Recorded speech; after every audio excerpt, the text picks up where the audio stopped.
in the heart of the forest, where the trees stand tall like ancient sentinels, there is a place few dare to speak of. A place where time seems to stall, where the very air grows heavier as you approach. Hidden among the towering pines is a treehouse. It looks ordinary enough, weathered by decades of rain and wind, its planks cracked and its paint long faded. To some, it's just an abandoned relic of childhood dreams. But for those who know its story, it's something else entirely. You've likely seen a treehouse before. Maybe you've even built one yourself, a haven of adventure where the real world couldn't reach you. But this treehouse is different. It's said to be cursed. The kind of curse that doesn't just haunt a place, it consumes it, swallowing everything and everyone who steps inside. Imagine this: a group of friends laughing as they climb the rope ladder, their excitement echoing into the twilight. Hours later, silence falls. Days pass. The group is never seen again. Search parties find the treehouse exactly as it was, untouched, as if it had swallowed them whole. No signs of struggle, no footprints leading away, just a void where people once were. And it doesn't end there. Over the years, countless whispers have drifted through the town nearby. Stories of eerie lights flickering in the treetops. Strange, guttural sounds that no animal could make. A shadowy figure glimpsed at the window, watching, waiting. And then, always, the disappearances.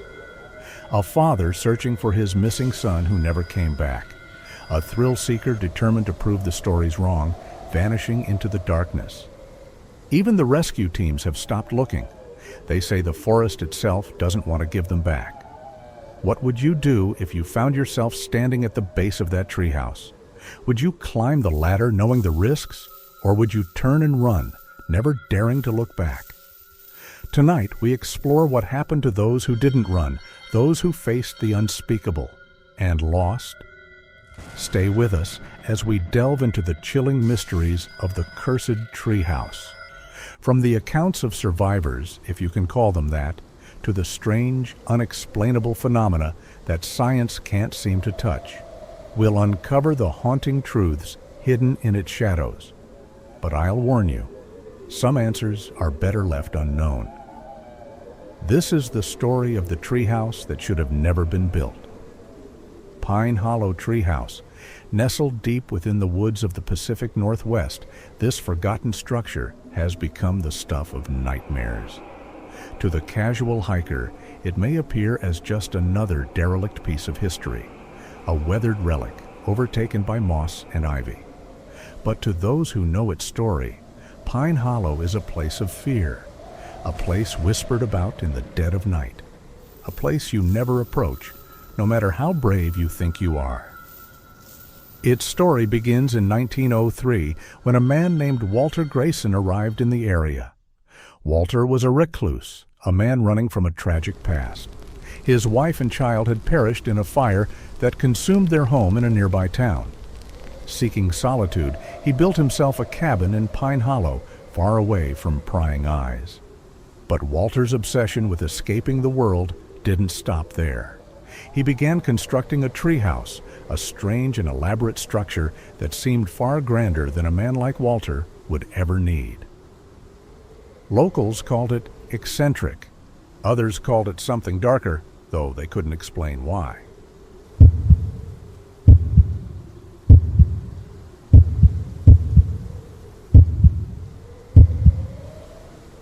By 1910, Walter was gone.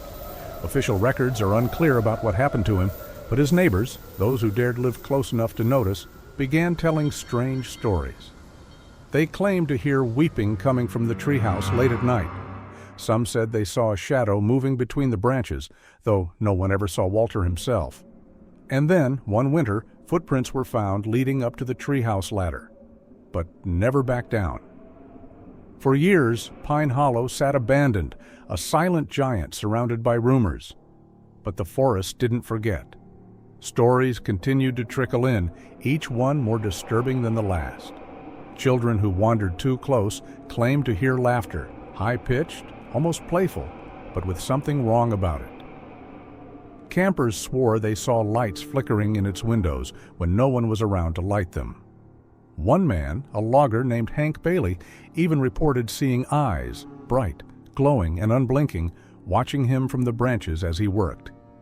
His words still haunt those who remember. It wasn't an animal. No animal stares like that, as if it's waiting for you to notice it.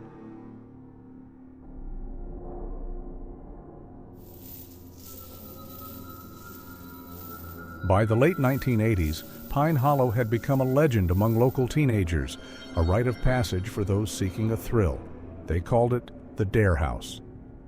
The challenge was simple: climb the ladder, spend one night in the treehouse, and prove you weren't afraid. But for one group of friends, the dare became something far more horrifying. It was October 31st, 1987, Halloween night. 5 teens decided to spend the evening in Pine Hollow Treehouse. They brought snacks, flashlights, and even a tape recorder to capture their adventure. The next morning, their parents found their abandoned bikes at the edge of the forest. Search parties combed the woods for weeks, but the teens were never seen again. The only clue? A single audio tape left behind in the treehouse. What it captured was enough to freeze even the most hardened investigators. The tape revealed strange, unexplainable sounds, whispered voices that didn't belong to the teens, heavy footsteps as if someone or something was climbing the ladder. And then the final chilling moment, a voice, low, guttural, and inhuman, uttered a single word: "Stay." The tape ends there, and so does any trace of the 5 teenagers. The disappearances shocked the town, but Pine Hollow's reputation only grew. Locals began avoiding the forest entirely. Over time, the treehouse became shrouded in silence, hidden by the dense growth of trees, as if the forest itself wanted to forget. But the whispers never stopped. Visitors claim they still hear the faint echoes of laughter, and those brave or foolish enough to climb the ladder often describe an overwhelming feeling of being watched. None of them ever return for a second visit. Was it the treehouse that claimed those lives? Or was it something deeper, a force tied to the land itself, long before Walter Grayson's time?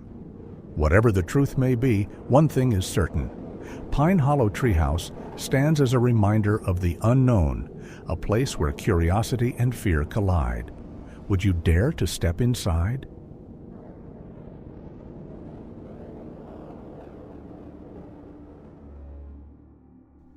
In 2003, the Hollis family decided to leave the chaos of city life behind. David and Sarah Hollis, along with their 2 children, Emily and Ben, purchased a secluded property deep in the woods of northern Maine. For them, it was the promise of a simpler, quieter life. The centerpiece of their dream was a treehouse, an escape within an escape, a place where their children could explore the magic of nature. Together, they spent weeks constructing it, their laughter and determination filling the forest. They called it the Nest. It was their haven, a symbol of their fresh start. But what they didn't know was that the forest they had chosen held secrets, secrets that had been waiting, perhaps even watching, for generations.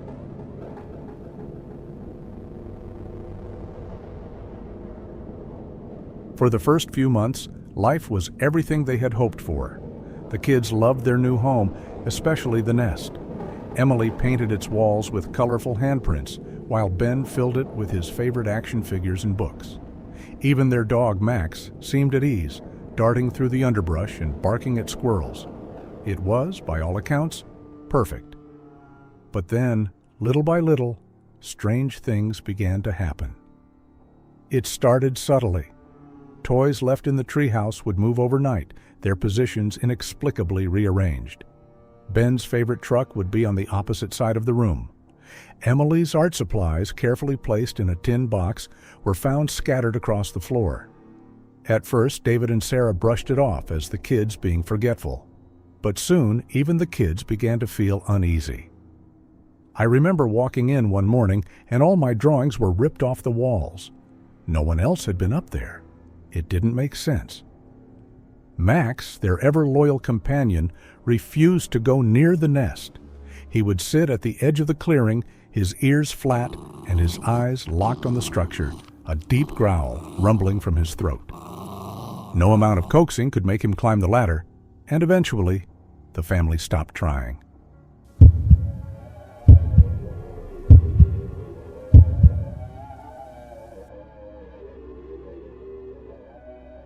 The Hollis family's unease grew as the months went on. Emily started complaining about feeling cold in the treehouse, even on warm summer days. Ben swore he heard whispers when he was alone, faint but unmistakable, like someone calling his name from the branches above. David and Sarah tried to reassure their children, but they too began noticing things they couldn't explain. On more than one occasion, Sarah would glance out the kitchen window at night and see movement, a flicker of a shadow, or the unmistakable impression of someone perched in the branches near the nest. But whenever David went to investigate, the area was empty, the treehouse silent. I told myself it was my imagination. What else could it have been? But I knew something was wrong. One evening, unable to shake the feeling that they were being watched, David decided to spend the night in the treehouse. He wanted answers, to prove to his family and to himself that there was nothing to be afraid of. Armed with a flashlight and a camping blanket, he climbed into the nest and settled in. At first, everything was quiet, too quiet, the kind of silence that presses against your ears, making you hyper-aware of every creak, every rustle of leaves. Hours passed, and just as David began to drift off, he heard it, the faint sound of wood creaking, as if under the weight of something heavy. His flashlight flicked on, the beam cutting through the darkness, but there was nothing.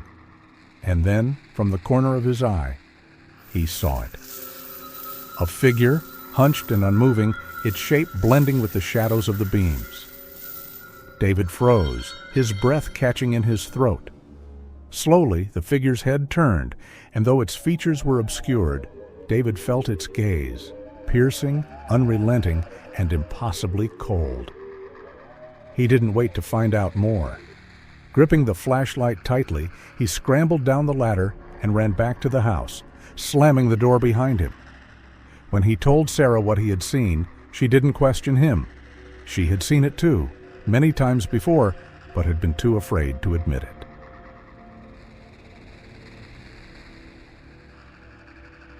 The Hollis family moved out a week later, leaving the nest and their dream behind.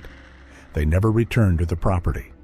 But the treehouse remains, hidden among the trees, silent and waiting. Those who have stumbled upon it since describe the same unnerving feeling, the sensation of being watched, of something or someone just out of sight.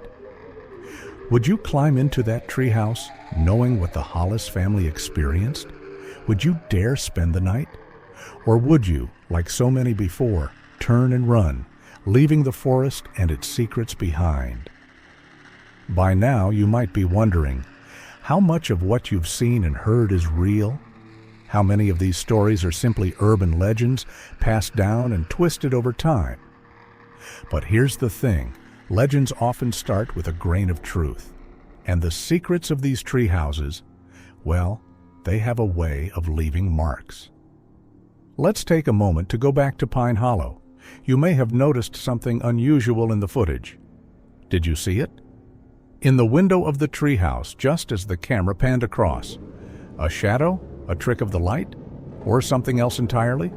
Rewind and look closely. The truth may be waiting for you there.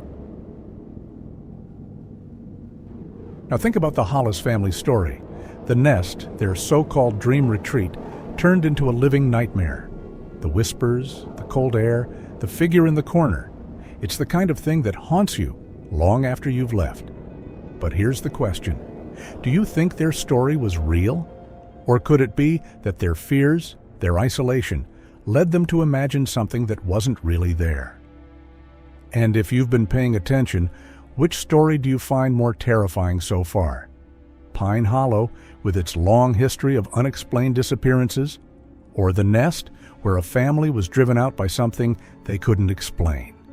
Vote now in the poll or share your thoughts below, because the truth is, your perspective might reveal more than you realize. Still with us? Good. We want to hear from you. Have you ever had an experience with something you couldn't explain? Would you dare to enter one of these haunted tree houses? Or do you believe these stories are just legends, exaggerated by fear and time? Comment below with your thoughts. We read everyone, and your stories might just inspire our next episode. And if you enjoyed exploring these terrifying tales with us, make sure to subscribe for more stories that will keep you up at night.